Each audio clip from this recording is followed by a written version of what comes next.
Hello, hello. It is Mallory again. I am back to do another reading.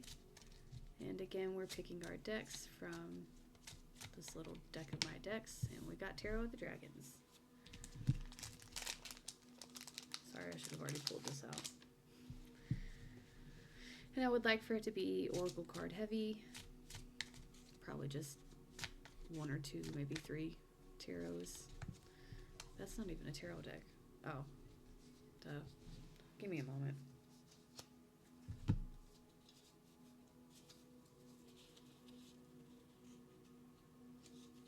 Okay. Well, those like five or six popped out, so I guess that's just what we're using.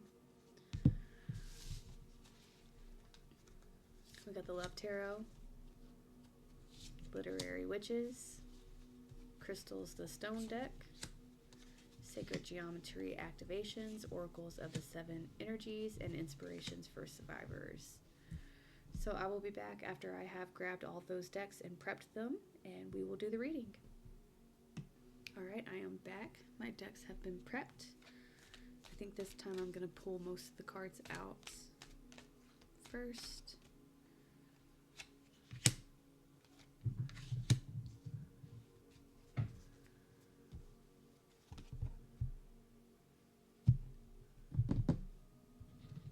This deck right here, I don't love the way it reads because it, to me, feels like a deck where you're trying to get into other people's energies. So I'm reading this as messages from you to you, not messages from other people to you.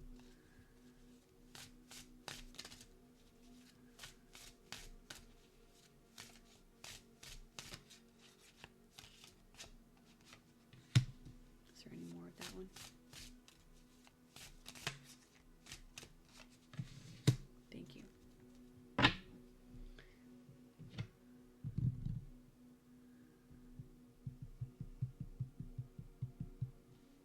Sorry, I was just thinking which deck I wanted to grab next.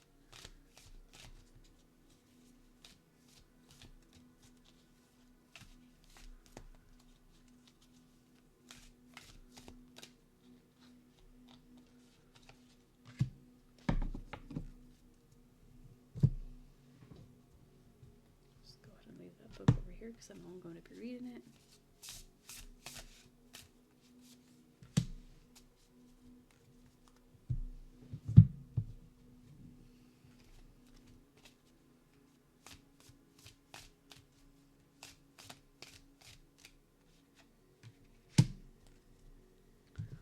Same with that one.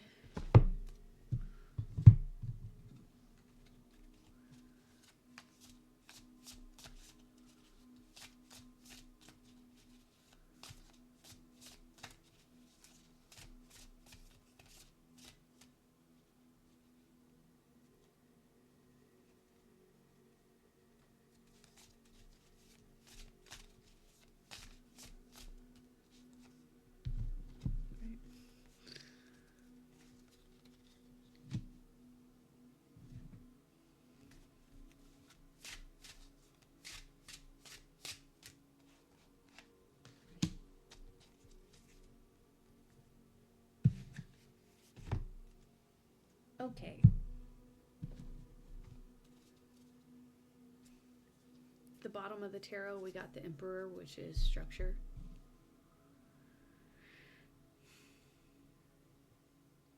Or a father figure, but structure.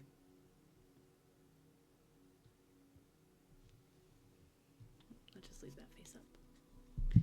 So I'm going to start out with the Inspirations for Survivors deck.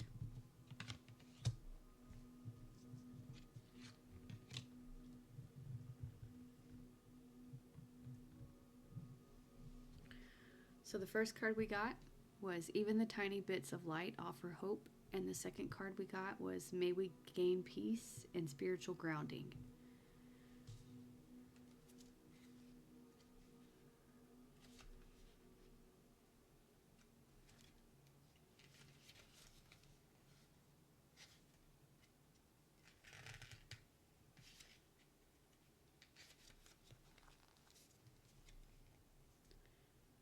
There is no complete darkness in the presence of even the smallest light.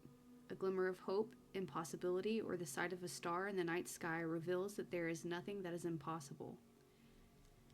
Even the presence of that small light, no matter how distant it may seem, can shine a beam to a whole universe that we cannot see or imagine. But that small light touching countless miles and limitless boundaries has touched our world as well. Its presence is a testament to the possibilities and endless options. Some we cannot imagine, others we glimpse, and we can make a reality in us finding peace.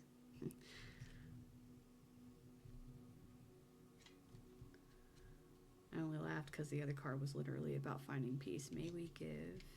Here we go. May we gain peace and spiritual grounding. Our lives have many facets, one of which is a connection to whatever spirituality we may believe. No matter if it is faith in the divine, gods and goddesses, angels, the earth, or energy, there is a desire to be connected to that power, that sense of grounding that will last in the hardest of times, no matter the situation. With strength and perseverance, we can recognize and accept the peace we desire. An open heart and mind releases us to the greater appreciation and connection to that power. So, I feel like you've been going through a rough time. And the cards are asking you to look for even the tiniest light of hope and reach out to whatever you find to be your spiritual beliefs so that you can ground yourself. Oops, I hit the camera, I'm sorry. Again, I have these as cards about you to yourself, messages that you need to hear from yourself. So we got others' opinions. I feel bound by my culture and my family's beliefs on how I should live my life. I'm working towards breaking free from limiting myself based on their beliefs.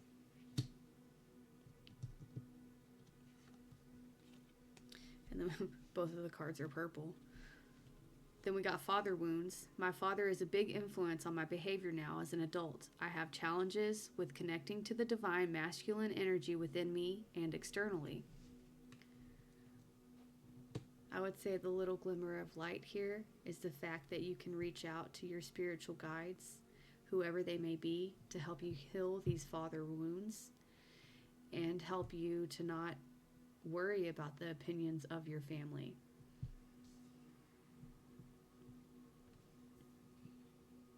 So it's scary when you feel like you're going to be judged,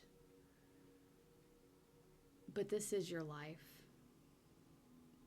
You're the only one that gets to live it. So if you want things to be a certain way, or you're not happy with how your life is going, it's your life.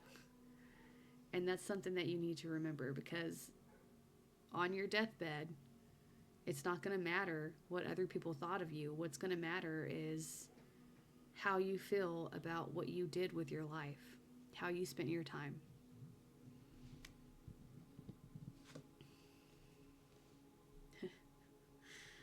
Not quite purple, but it's indigo. So we got card number 6, the third eye chakra. The frequency of the third eye chakra, the indigo flower of life, supports our intuition and our inner knowing, our imagination, and our psychic powers.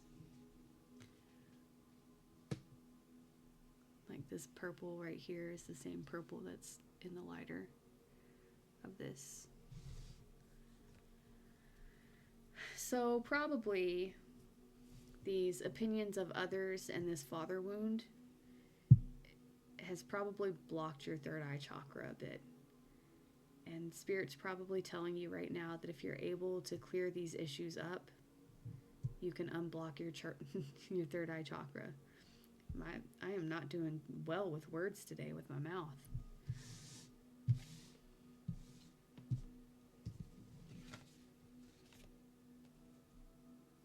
Yeah, we're just going to put that there. We got number 11, and if you look, it's like even lighter purple. Number 11, in perfect harmony.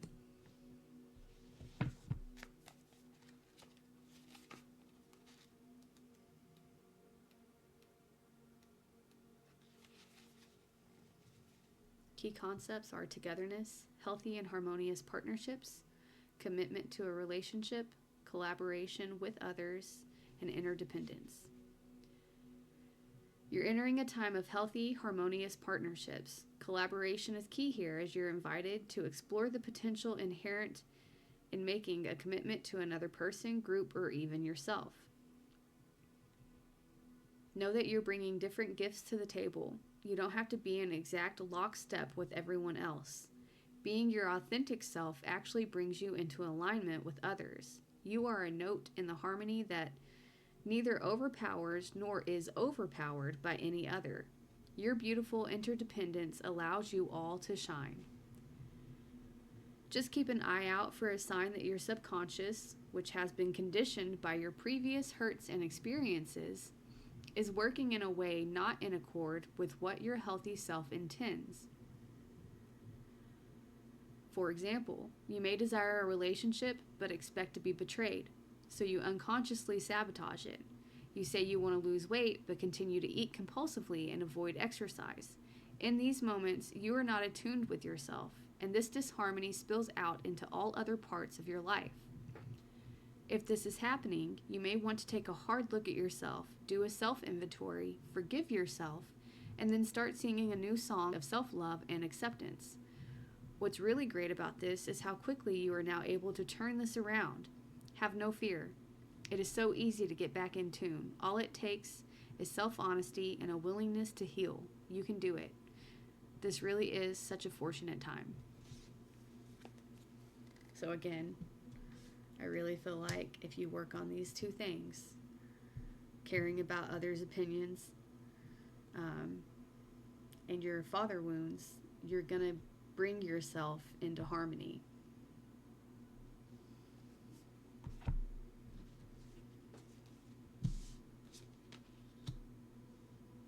Yeah. 5 of Wands, fighting. 8 of Swords, a self-made prison. 5 of Wands often is like,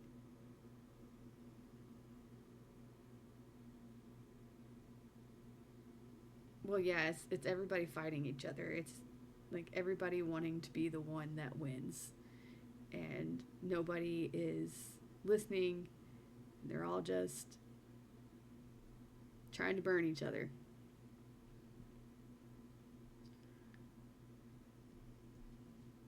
And again, 8 of Wands is a self-made prison. Usually it's about your thoughts. This is probably one of the most tied up little 8 of Wands I've seen. But they're just vines. Those swords could easily cut those vines, or the dragon itself could just burn the vines and be free. Spread its wings and fly up away from the swords.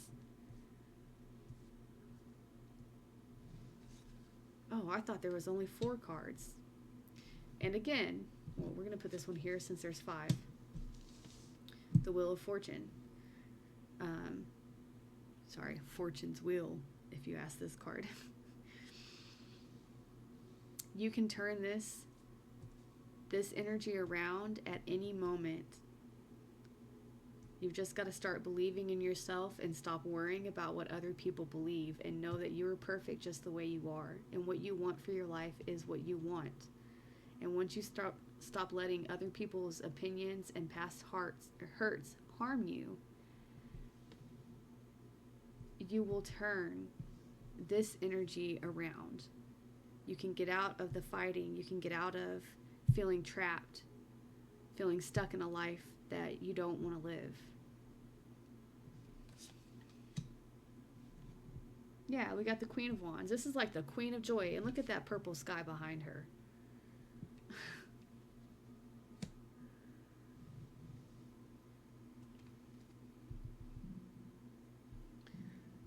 Queen of Wands is someone who is super creative, super happy. She stands in her power. She's strong. She's confident. And this is absolutely you. And it's not going to take a whole lot for you to get there. You can do it. The universe believes in you.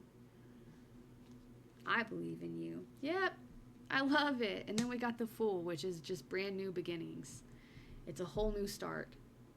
It's setting out and trusting that if you take the step towards the life that you want, that spirit is going to catch you and things will go the way you want them to go instead of the way that they've been going.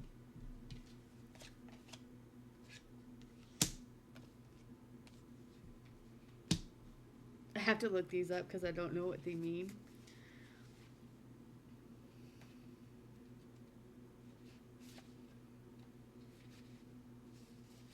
So we got cauldron, creativity, the rich broth, and surprising yourself.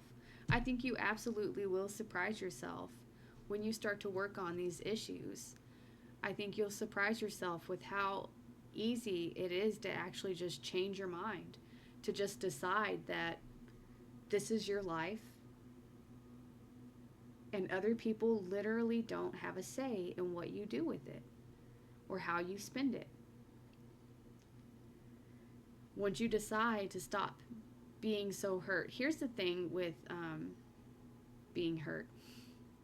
A lot of the times we focus on the pain, and we think that if we think about the pain enough, like if we assess it, like why did they do this and how did that make me feel, and you know, if you can intellectualize it, you think that that's working through it, but sometimes that doesn't work, and that just keeps you in the loop of thinking about what hurt you. So sometimes you need to just sit in the pain. Like you need to think about what happened, but think about how it actually made you feel, and then just sit and give yourself the freedom to feel it, to be honest with yourself, with your feelings about it. Sit there and cry it out, which honestly I think, yeah, at the bottom of this survivor's deck right here, we have tears cleanse the soul. So you probably need to sit and have a good cry about some of your hurts. Have a good cry about the fact that you care about what other people think. And I don't mean that in a bad way. I just mean that, like, cry about caring what people think about you and then let it go. But definitely cry about those father wounds, because it's keeping you from connecting to the divine. It's keeping you from opening your third eye, and it's keeping you from being fully embodied in your masculine divine energy, whether you're a male or a female.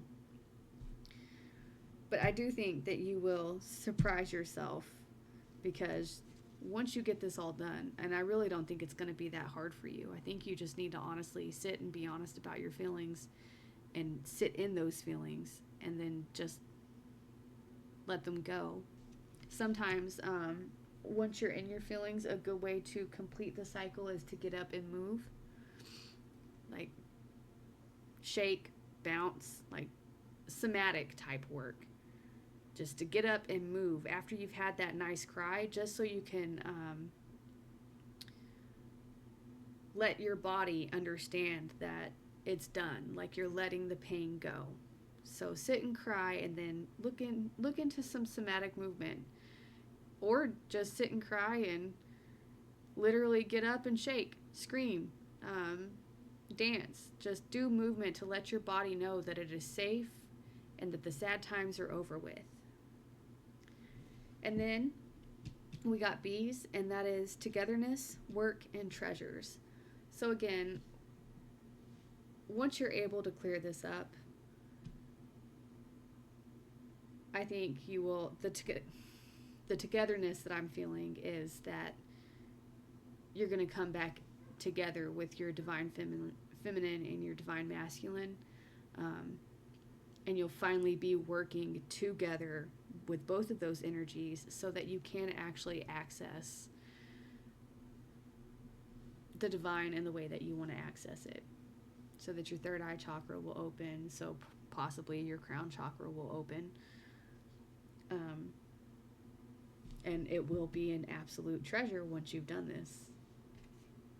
I don't really have anything. Oh, I lied. I do have something else for you. I've got 2 crystal cards. All the purple. We have amethyst, and then we have garnet. And I do want to read the divination messages for these. We'll start with the garnet.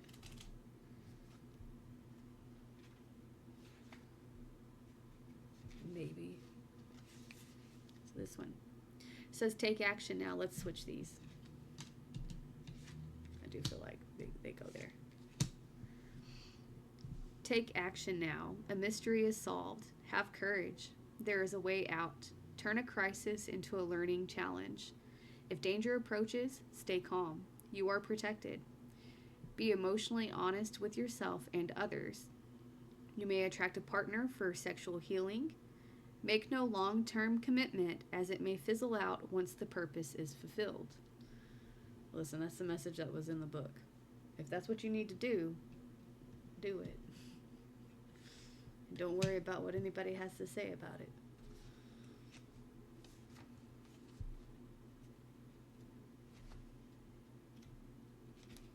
And we've got amethyst. Release self-defeating programs. Do not rely on others. You create anything you set your mind to. Be shrewd in business dealings. Pay attention to your family. An honest verdict and success in a court case are possible. Maintain your integrity and let the universe decide. Notice it said pay attention to your family, but it didn't say wrap yourself up in your family's opinions. You can pay attention to your family without being completely wrapped up in what they think about you. And honestly, I feel like once you do this healing, you'll probably be a bit closer to your family, unless they're toxic and they don't like that you're healing yourself. Which, I mean, there's a good amount of families that are like that, and if that is the kind of family you have, I am very sorry. I feel your pain. But hopefully that's not the kind of family you have, and hopefully after you do all this healing, you will be closer to your family. But regardless, once you do all this healing, you'll be closer to yourself, and you'll finally be finding your joy and your creativity, and you'll be a happy Queen of Wands. And again, you're going to start a whole new adventure, a whole new life once you get this mess up here cleaned up. These 4 cards. Once you get that cleaned up, you're really going to be sitting in a good place. And you're going to be going out and starting to create the life that you want. And I think that's beautiful. I hope that you enjoyed this reading. I hope that you have a good day. I hope that you have a beautiful week, a beautiful month, and a beautiful life. I love you. Goodbye.